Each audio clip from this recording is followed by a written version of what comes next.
Campaign 2018 is sponsored by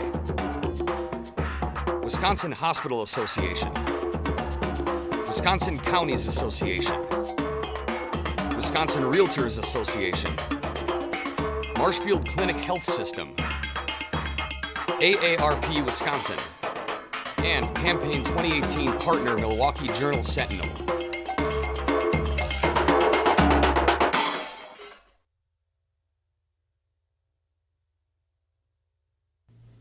Andrew Zuelke of Ripon is a Constitution Party candidate for state treasurer. Mr. Zuelke, welcome to WisconsinEye. Well, thank you for having me. It's a great forum. I'm curious why someone would run for a job that has one position. The budget of state treasurer has one position, the state treasurer.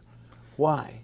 Well, the office will have to be rebuilt, there's no doubt about it, but the way that it was handled was wrong. The legislature slowly over time stripped the office of its duties, they gutted it, and then they went to the voters, who they knew would on average pay attention to an office like treasurer, and said, look at that do-nothing office, let's get rid of it. And as I told a group up in Appleton that I spoke to, sure, it became a do-nothing office after you gutted it. That's not the right way to do it, and besides, you leave the treasurer idle, he has nothing to do until you get rid of the office. Why not leave him with duties? My attitude is we need more say in our government, more elected accountability. And as I said in 2014 when I ran for treasurer, if they were successful in using that formula to strip the treasurer of its duties and then get rid of it, they would have went after Secretary of State and they would have started consolidating more power in the hands of unelected bureaucrats. I'm running, quick answer to your question, to have elected accountability. This is a constitutional office. We're not talking about some bloated bureaucracy that should be scaled down. This is a constitutional office to give people more say in their government, not less. And I want to protect this office. In fact, it's in our party's platform. We don't support eliminating constitutional offices. What do you think are the most important functions that have been moved out of the state treasurer's office? Because those are the functions you want back, but which are the most important ones?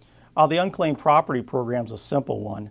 The EdVest program could be put back in. I don't know if it's quite necessarily directly connected to that office.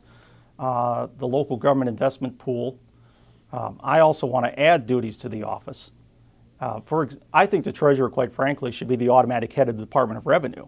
It makes no sense to have a treasurer outside of a revenue collecting agency. But having said that, I don't see that happening anytime soon. But having said that, I want to do more than just restore duties. I want to add to the office. Well, if you're elected treasurer, the first thing you'd have to do is prepare a proposed budget. So right now the authorization is for one person. How many people do you think you would realistically need to bring back some of these functions that have been, you're right, stripped away from the office? I think it's going to take time because you have to see what duties you're able to add first before you realize how big your staff is going to be. Because right now, one person could do it all. There's just that one meeting every month with the Commissioner of Public Lands. So as duties get added on, and I know it's a biennial budget, so realistically, you can't really tell up front. You'd have to wait and see until duties come back online. As a Constitutional Party member, why would the Republicans or Democrats who traditionally do the budget making listen to you as you argue to bring back some of these functions, sir?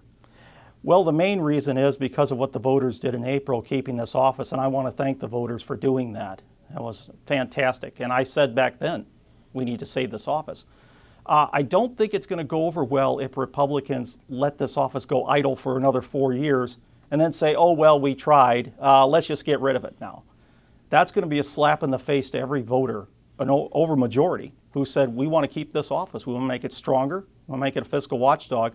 So I think that'll be a hard sell telling them, we don't care what you said in April, we still want to get rid of it.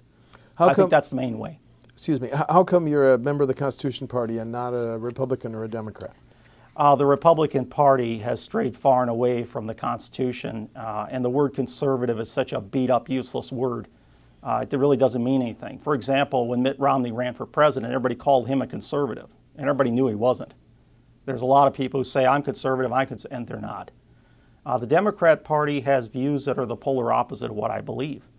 So for me, it's like I can't in good conscience be part of the Republican Party if they're not going to defend the Constitution of the United States and of Wisconsin. And they're going to support things like corporate welfare and crony capitalism. And they're going to be, I'm from a party that's 100% pro-life. I'm from a party that supports traditional marriage. Many of the views the Republicans have, and they've got this attitude that the purpose of government is to create jobs and grow the economy. That's not their job. And they need to follow the Constitution. So that's why I'm in the Constitution Party. You don't support the tax breaks, tax benefits for both Foxconn and Kimberly-Clark then? No, I do not. I heard of the recent thing with they want to send $100 million to Foxconn. Yes. They call it tax incentives. I call it corporate welfare. When you take public money for private purposes, that's corporate welfare. The Republicans can spin it and call it whatever they want, but I oppose crony capitalism. I support true capitalism. A business should rise or fall on its own merits and then enjoy the fruits of its labor and its profits. And they shouldn't be getting public money, which is taxes and fees should go for public purposes. They shouldn't be getting public monies for their own personal benefit. And also that gives them an unfair advantage over their competition, who maybe can't get that.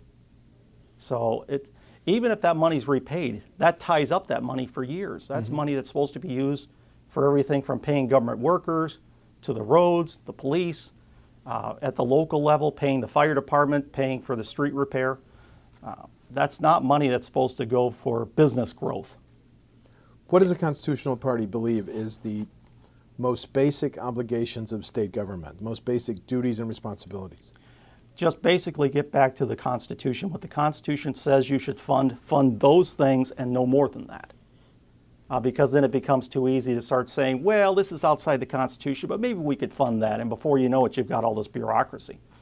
The purpose of an elected assemblyman or state senator and the governor, follow the Constitution the way it's written. If you feel there's a need to change it, go through the amendment process like they did in April and change it that way. Don't just go ahead and start adding things and start doing whatever you want and then go to the taxpayers and say, we need more money. Well, no, You see the state treasurer as kind of a watchdog. If you were state treasurer in January, where would you start looking for potential mismanagement? Any specific programs or agencies?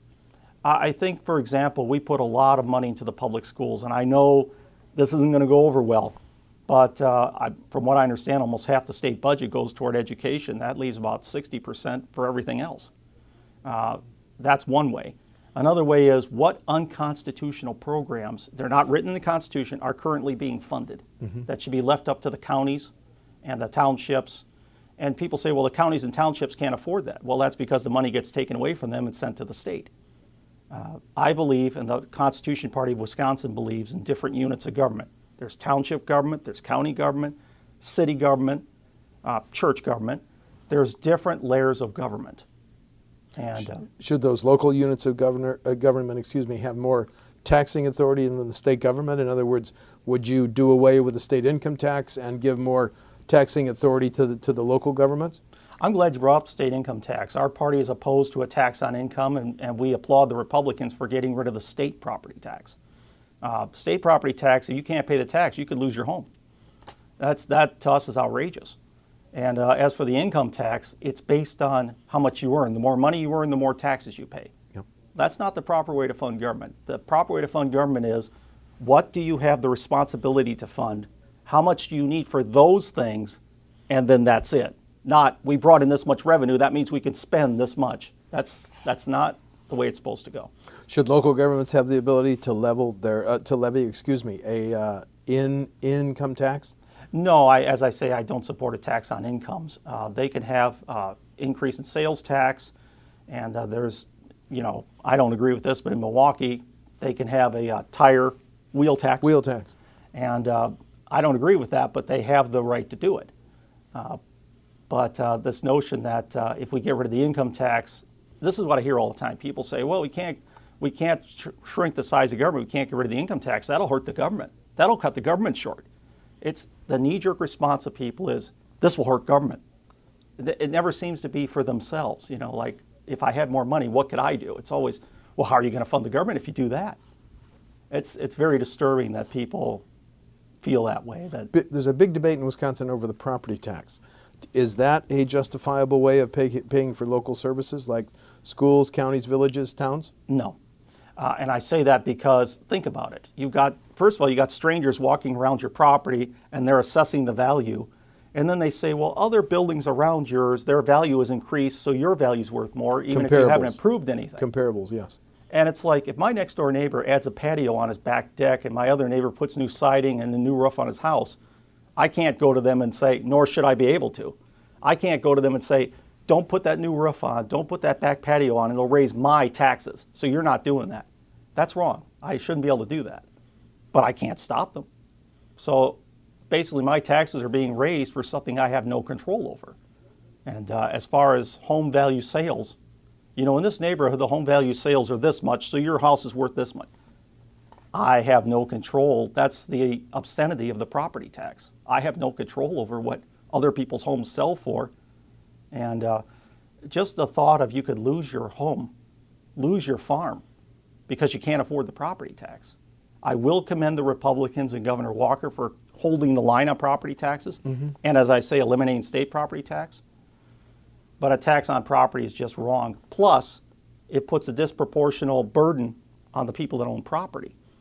You know, everybody doesn't own property. I'm sure their rent may go up, but that's more of an indirect thing. So you'd like to get rid of the property tax, and then how would you pay for local government services? See, that's the knee-jerk response. How are you going to pay for this? How are you going to pay for that? I would never support eliminating taxes until we had something else in place. Okay, and that's something else, your ideas? Yeah. Increasing the sales tax is good. I haven't had a chance to look into it too much because, quite frankly, this campaign has been pretty crazy, but good. But that's why if I'm elected treasurer, I'll have 4 years to work on this. It won't take me that long. But I'm going to be honest with the voters. I don't have ideas officially up front. But before any voter says, well, see, that's irresponsible. You want to get rid of this tax before you're... No. We keep the current tax in place until we have something to replace it with. It would be irresponsible to say, get rid of tax and replace it with nothing. Well, that's irresponsible. I don't support that. So you ran 4 years ago, but voters are not going to remember your background. So give us your background for the office of state treasurer. Why are you qualified to be state treasurer? Let me answer that second part first. Quite frankly, I'm overqualified. There's only one duty left. And I said that 4 years ago when I was talking to voters back then. This office needs to be rebuilt. Okay.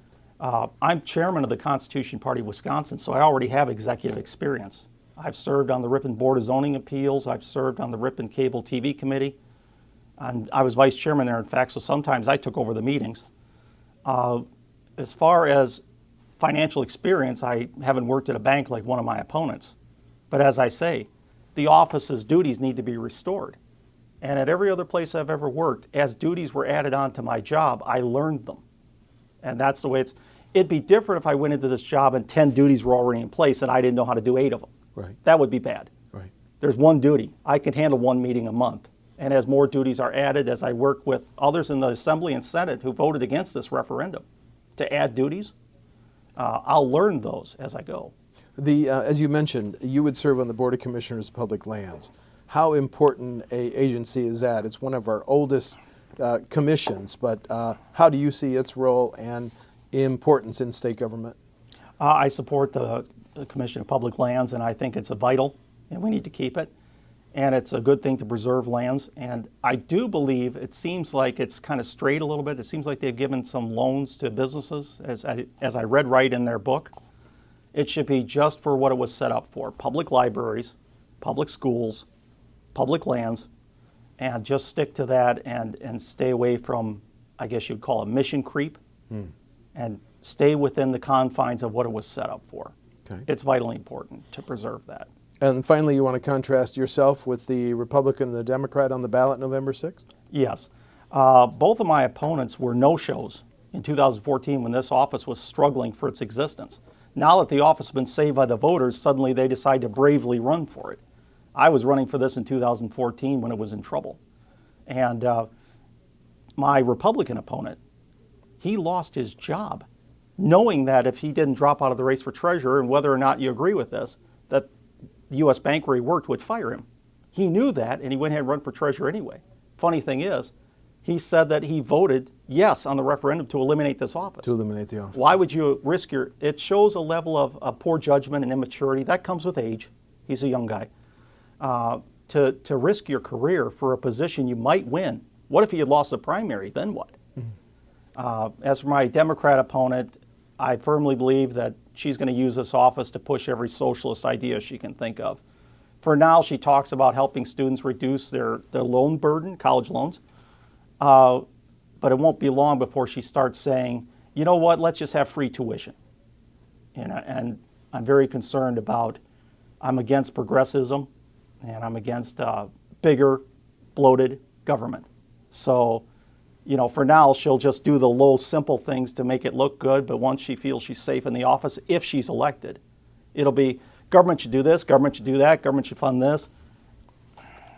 The Constitution Party supports constitutionally limited government. We always have and we always will. Thank you. Andrew Zuelke of Ripon is a Constitutional Party candidate for state treasurer. The election is November 6th. Mr. Zuelke, thank you for talking to WisconsinEye. Thank you for your time. I appreciate it very much. Thanks. Campaign 2018 is sponsored by Wisconsin Hospital Association, Wisconsin Counties Association, Wisconsin Realtors Association, Marshfield Clinic Health System, AARP Wisconsin, and Campaign 2018 partner Milwaukee Journal Sentinel.